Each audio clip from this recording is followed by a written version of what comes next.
What's up, guys? Wanted to talk today about the lighting, specifically how I control the lighting. The switch box I use, which is a Slim's Depot switch box. Kind of go over how I've got it mounted and what I think about it. I can tell you that so far I like it. I've had it for a few months now.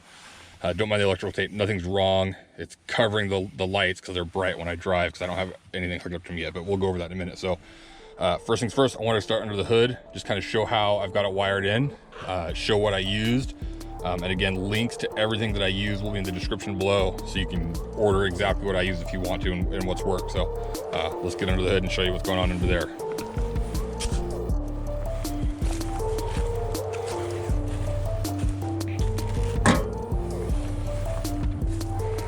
Okay, so this is the relay box. We'll get to that in a minute. That's part of the switch box, but let's start at the battery, which just use some stud connectors, heat shrink to keep it nice, some 4 or 8 gauge wire. I think it was 4 gauge wire that I had laying around. Again, links to everything in the description. I did cut the cover so that it would fit the wire a little bit, but keeps it nice and clean. Gonna be hard to show in the video, but that wire runs underneath the relay and fuse box to a, right here, a little fuse mega fuse holder and 100 amp slow burn fuse. That's kind of the last line of defense. If anything goes majorly wrong, that fuse will go. Kind of went with that because it should be a fairly common fuse to find. I know you can order them online. Should be able to find it in part stores if you need to. If that ever goes, something's majorly wrong. So I don't anticipate that ever going, but gotta have that fuse real close to the battery, kind of protects everything else. From there, we go to a Bussmann 50 amp circuit breaker, resettable. You can actually disconnect everything. That shuts the power off to everything. If you pull too much power, that's gonna trip. That'll be the simple reset right there.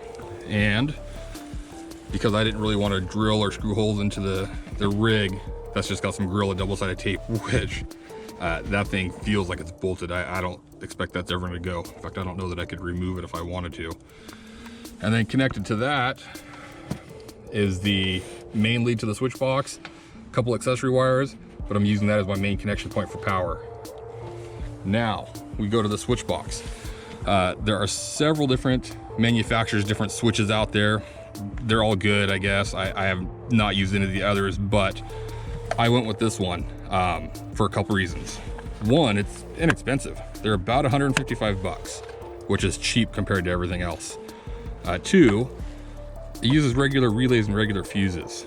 If there is ever a problem with this, I know how to fix it. I can swap fuses, I can swap relays, I can diagnose this, whereas a lot of the other ones, if they go, they just go. Now, I know they don't typically just fail, but I don't know. Something about this I was more comfortable with. I knew how to fix it if I needed to. Mounting, there is an S-Tech bracket. They actually make a bracket specific to the 5th gen 4Runner for this box. So it was literally 2 bolts to mount it, used factory holes. Ran wire through the grommet into the cabin of the rig, which went to the switch box. This wiring all needs to be cleaned up a little bit, but that's the basics of it. Again, battery to the fuse, to the relay, and the switch box. So that being said, close this, and through that switch box, I'm running the Element ditch lights and then the Extreme LED light bar. I have the ambers on a switch and the center white ones on a switch. Up front, obviously, headlights and high beams work like normal. Fog lights, Baja Designs work like normal on the switch, but I do have them to where they're always on, so I can turn them on without everything else, but more importantly, they stay on with the high beams. I will be doing some backup lights or some kind of reverse light. I haven't picked out what yet. That'll be one of the other buttons on the switch box, but for now, let's go inside and I'll kind of show you what I've seen about that, how I mounted it, and what I think in there.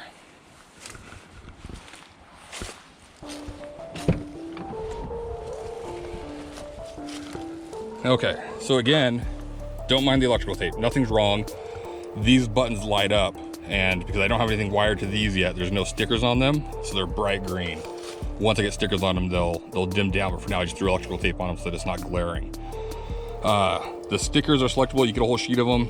I got it, ditch lights, the white light bar lights, and the amber light bar lights. I had considered mounting it over here in this little pod, but my concern was getting it to it easily, and especially with a bottle of water in the cup holder, you can't really get to it easy. I am super thrilled with my decision to mount it here, and I just have it Velcroed up here. Because your left hand's controlling your high beams and everything anyways, while driving, I don't have to look. I can just reach up and hit whatever light I want. So definitely happy with my decision to go there. I think I would have regretted putting it down there. So that worked out. I just took one of the blank tabs and I cut a little slot to run that flat wire through. Pretty simple. Again, I like where that is. So with that being said, let's kind of kick it on so you can see the lights. It's not dark out, but you get an idea of what it looks like when it's working and being used. Okay, so as you know, again, headlights and everything work as normal. So everything's off now. First click, daytime running lights, parking lights, headlights, high beams, all normal.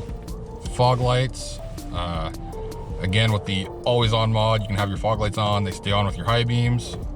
Everything works as normal, but let's talk about the switch box. So again, it's right there, easy to find the switches when you're driving. I've got mine wired so that it's the ambers, the whites, and then the ditch lights. And they're pretty simple. Very tactile. You can hear it click on and off.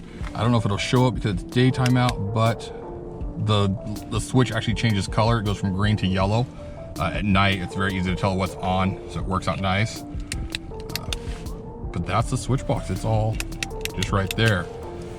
3 switches left, or 3 buttons left. I haven't decided exactly what. I'll probably get some form of rock light eventually, and I do want a backup light, and that leaves 1 more, maybe for the compressor.